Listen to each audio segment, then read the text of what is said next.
I should not be alive, but I am.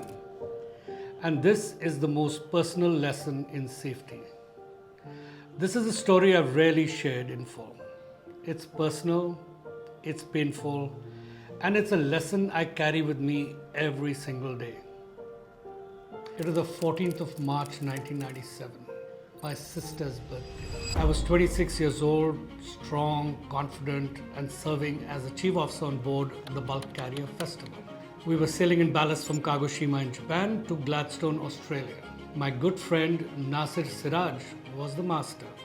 The holds had just been cleaned, a tough job, well done. And we decided we were going to celebrate that evening with a barbecue on the fan deck just outside the officer's salon. Right next to it, very invitingly, was the ship's swimming pool, about 16 feet long, 6 feet deep. But on the bulkhead, I personally had painted that very morning, strictly no diving. But celebrations often blur judgment. After a swim, I stepped out to get some drinks for Nasir, the chief engineer, and I. And when I came back, in a moment of light-headed impulse, I plunged back into the pool. Not a dive, a plunge. But that difference doesn't matter. The next thing I remember, Nasir was holding my head out of the water, asking what happened. I'd struck my head on the pool floor. I'd passed out in the water, and I told him my neck was in pain, a lot of pain. With one hand clutching my neck, I hauled myself out of the swimming pool and sat down on this bench. But the pain was really binding. Nasir told me, go lie down, and I climbed up 2 flights of stairs to my cabin.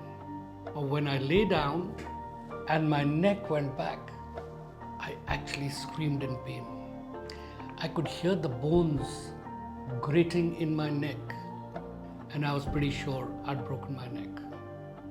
The ship was asked to divert to a remote island called Truck. Most of you won't be able to find it on a map. It's ringed inside an atoll, and there's just a population of 5,000. But by the grace of God, they have 100 US Army engineers stationed there. For 2 days, I remained on board. I was injecting myself with morphine. I was lucid in windows of time when I was briefing the second officer on how to conduct the coal loading in Gladstone. But in the rest, I was in excruciating pain.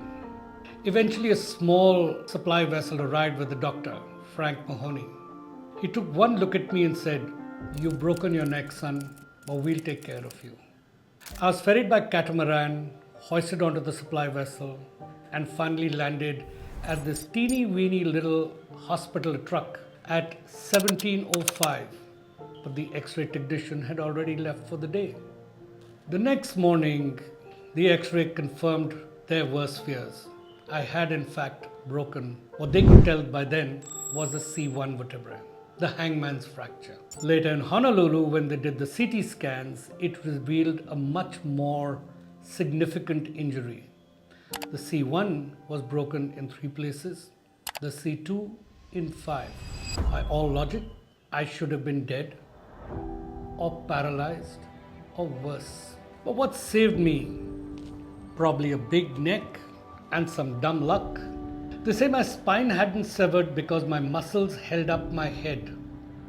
But there had been a 16mm subluxation, and that actually saved my spine getting severed.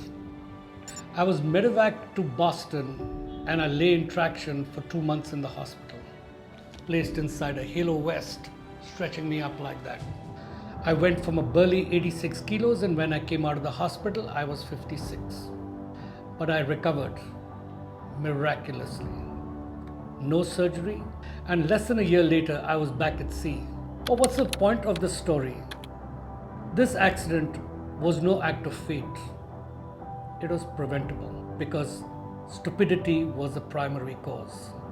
It happened because I broke a rule I had put up there myself that very morning. One moment of poor judgment nearly ended everything. Yes, insurance covered the damage. Yes, I recovered, but I lost a whole year of my life. My family was put through hell. I could have been a lot worse. So here's the lesson I want you to take away. The devil doesn't always roar. He's hiding, waiting for you to make one small mistake, one slip, one shortcut, one disregard for safety, and the consequences can be catastrophic. I live to tell this tale, but the people working at your terminal may not be as lucky as I was. If this story makes you pause, even for a moment, and reflect how we treat safety in our workplace, then I've done my job. I was lucky. Let someone else be wise. My name is Arjun, and I'm the CEO of Quantum. See you next week on another video.